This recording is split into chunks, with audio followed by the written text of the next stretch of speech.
There are moments in history when the ground seems to shift beneath our feet, not because of a natural disaster, but because of the decisions of nations. Today, we stand at the edge of one such moment. A move by India, bold and unapologetic, has sent shockwaves across oceans, rattling the halls of power in Washington and challenging the balance of global trade. 38,000 rupees, 0 pies crore in tariffs is not just a number. It is a statement, a stand, and a spark that could ignite a new chapter in international relations. What drove this decision? Why has the United States linked it to national security? And more importantly, what does this mean for the future of two democracies whose destinies have often intertwined? This is not just about economics. It is about pride, sovereignty, and the courage to face pressure without flinching. So stay with me, because by the time we reach the end, you will see that this is more than a policy debate. It is a story of power, principle, and the kind of resolve that can change the course of history. On August 6, 2025, the United States took an aggressive step in its ongoing trade standoff with India by issuing an executive order that sharply escalated import duties. The move came directly from the president, targeting Indian goods with an additional 25% tariff on top of the 25% tariff already in place from previous disputes. This effectively doubled the duty to a punishing 50% on a wide range of imports, impacting several key sectors in India's export economy. The official justification for this escalation was not purely economic. It was framed as a matter of U.S. national security. The White House asserted that India's continued purchase of Russian crude oil, and more critically, its resale of refined Russian fuel to international markets, was helping to strengthen Russia's economy at a time when Washington sought to isolate Moscow over its war in Ukraine. In the eyes of U.S. policymakers, these actions undermined the impact of Western sanctions and indirectly supported Russian military efforts. This latest tariff measure came after months of warnings and strained dialogue between the two nations. Earlier, the United States had expressed dissatisfaction with India's energy trade patterns, but New Delhi maintained that its oil purchases were guided by market needs and long-standing relationships, not by geopolitical alignment. By stacking a fresh 25% duty on top of the existing one, the United States sent a strong message that it was willing to use the full weight of its trade policy to pressure India into changing its energy sourcing decisions. For India, this move represented both an economic and political provocation. The value of goods now affected by the combined 50% tariff was substantial, encompassing billions of dollars in annual trade. Key Indian export sectors, such as textiles, auto parts, machinery, and certain metals, were suddenly facing a sharp cost disadvantage in one of their largest markets. Economists warned that these higher duties could severely erode competitiveness, lead to reduced orders from American buyers, and cause ripple effects in domestic production and employment. What made the situation particularly sensitive was the framing of the issue as a security threat. By invoking national security, the United States positioned this dispute outside the normal trade negotiation framework, making resolution more difficult. National security measures are treated differently under international trade rules, often granting the initiating country broader leeway to act unilaterally. For Washington, this approach was intended to give its decision both legal and moral weight. But for New Delhi, it signaled a deep erosion of trust between the two democracies. This escalation not only disrupted trade flows, but also cast a shadow over strategic cooperation in defense, technology, and regional security, showing how quickly economic disagreements can spill over into broader geopolitical tensions. Focuses on the way the United States framed India's actions as a direct national security concern. a choice of words that carries both legal and political significance. By doing so, Washington moved the dispute out of the realm of standard trade disagreements and into a category that justifies stronger, often unilateral measures under U.S. law and global trade norms. The official line from the White House was that India's continued purchase of Russian oil, especially at discounted rates, and its resale of refined Russian products to other nations was indirectly fueling Russia's ability to finance its military operations. U.S. officials argued that this undermined the effectiveness of Western sanctions aimed at weakening Moscow's war chest and in turn posed a threat to U.S. and allied security interests. Trade advisor Peter Navarro went beyond the policy statement and chose words meant to strike a nerve, calling India the Maharaja of tariffs, to highlight New Delhi's historically high import duties on foreign goods. This label was not just rhetorical. It was a public attempt to portray India as both a protectionist economy and a country unwilling to align with the U.S.-led sanctions regime against Russia. By emphasizing this characterization, the U.S. administration sought to rally domestic political support for its decision and frame India as an outlier in the broader coalition of nations opposing Russia's action. The national security framing also made it politically harder for the United States to reverse course without visible concessions from India. When a trade dispute is couched in purely economic terms, compromises can often be reached through adjustments in tariffs, quotas, or market access.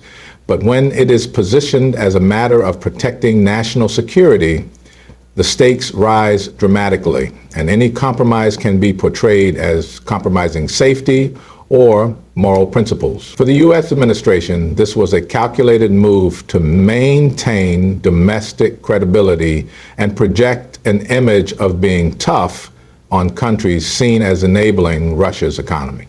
For India, this characterization was seen as deeply unfair and strategically dangerous. New Delhi has maintained that its energy policy is grounded in the need to secure affordable and reliable fuel supplies for its massive population and growing economy. Indian officials rejected the idea that these transactions made them complicit in undermining global security, instead framing them as legitimate sovereign economic decisions.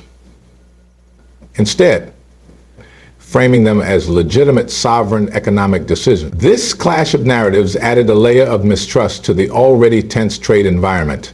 By invoking national security, Washington essentially closed the door to quick negotiations and signaled a willingness to let the dispute spill over into other areas of bilateral cooperation, from defense procurement to joint technology initiatives, thereby magnifying the geopolitical stakes of the tariff war centers on the economic fallout India is expected to face as a result of the heightened U.S. tariffs, particularly the doubling of duties to 50% on a wide range of exports.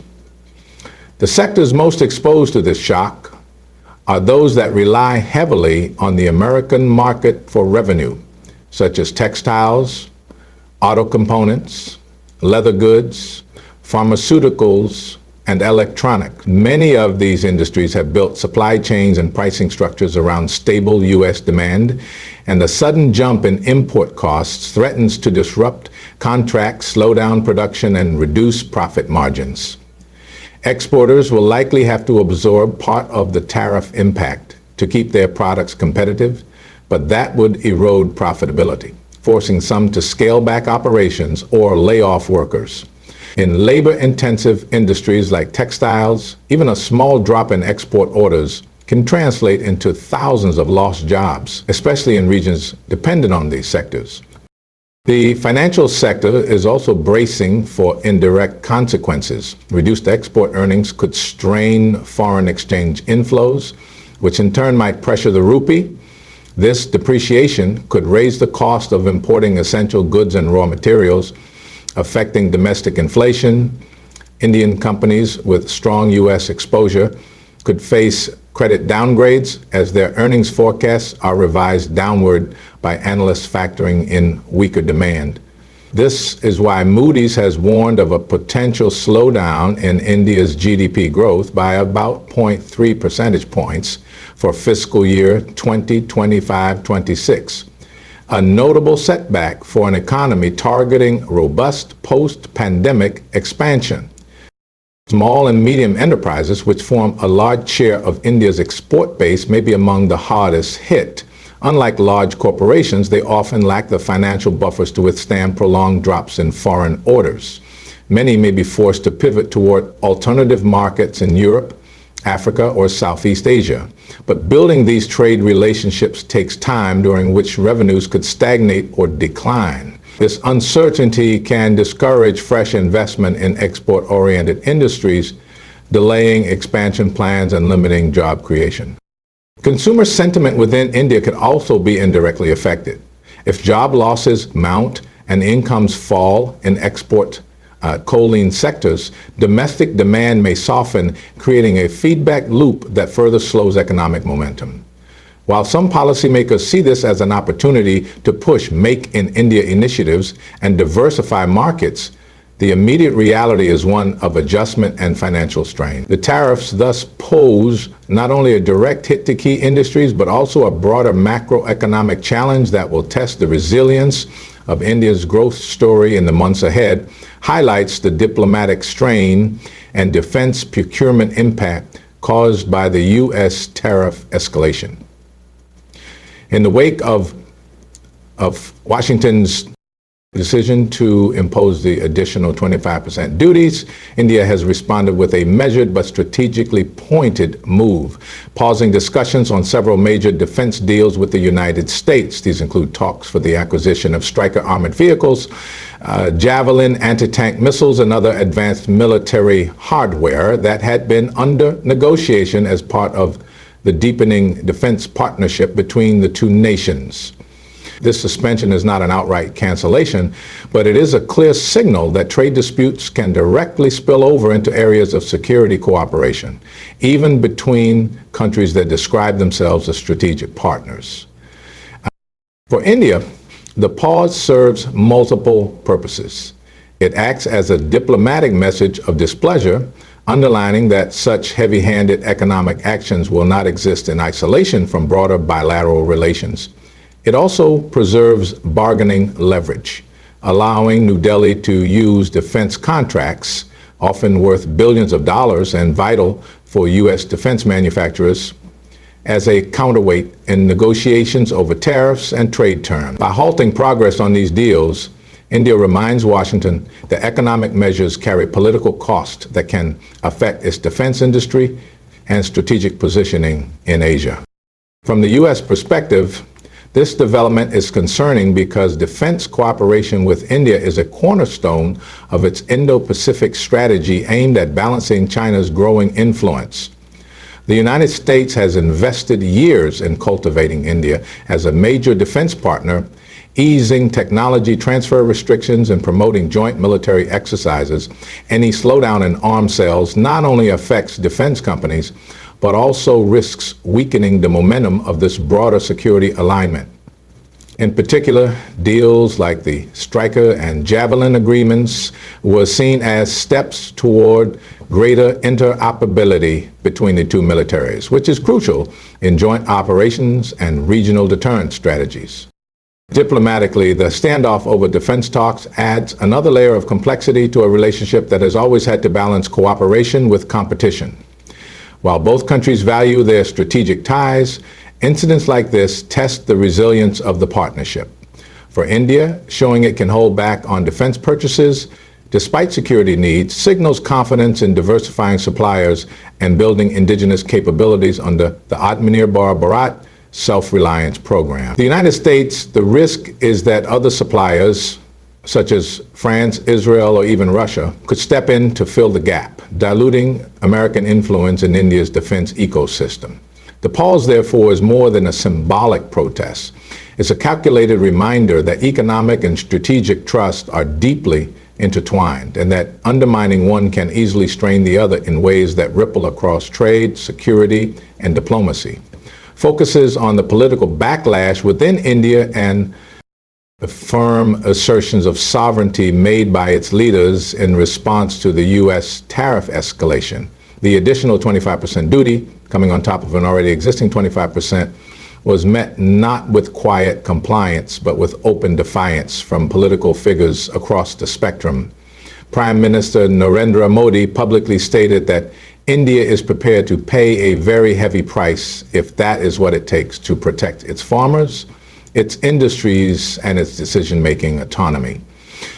This was not merely a statement about trade. It was a declaration that India will not allow external pressure to dictate its core economic and strategic policies. Former Vice President M. Venkaiah Naidu went further, calling the tariffs selective and unacceptable, and stressing that India will defend its strategic and national interests without compromise. This response taps into a broader political sentiment in India, where sovereignty and self-reliance have become central themes in both domestic and foreign policy.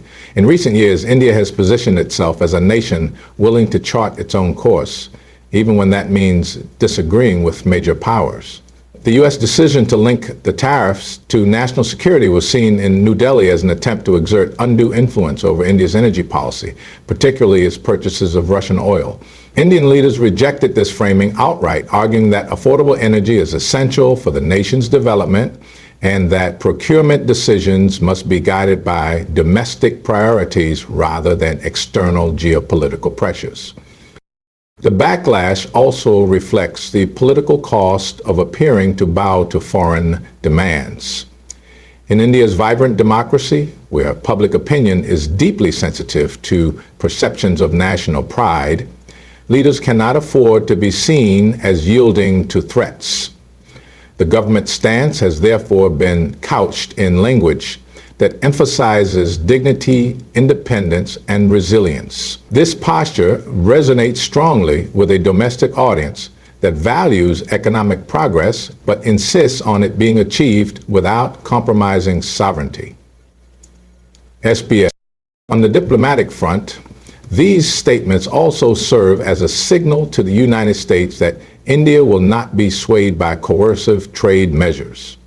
By framing the tariffs as unjust and discriminatory, Indian leaders are building a narrative that not only rallies domestic support, but also seeks sympathy from other nations that may fear similar treatment from Washington. The result is a hardening of India's negotiating position, with the government prepared to endure short-term economic costs in exchange for long-term strategic autonomy. In this way, the political backlash is not just about resisting a specific tariff hike, it is about reinforcing the principle that India's policies will be made in New Delhi, not dictated from abroad.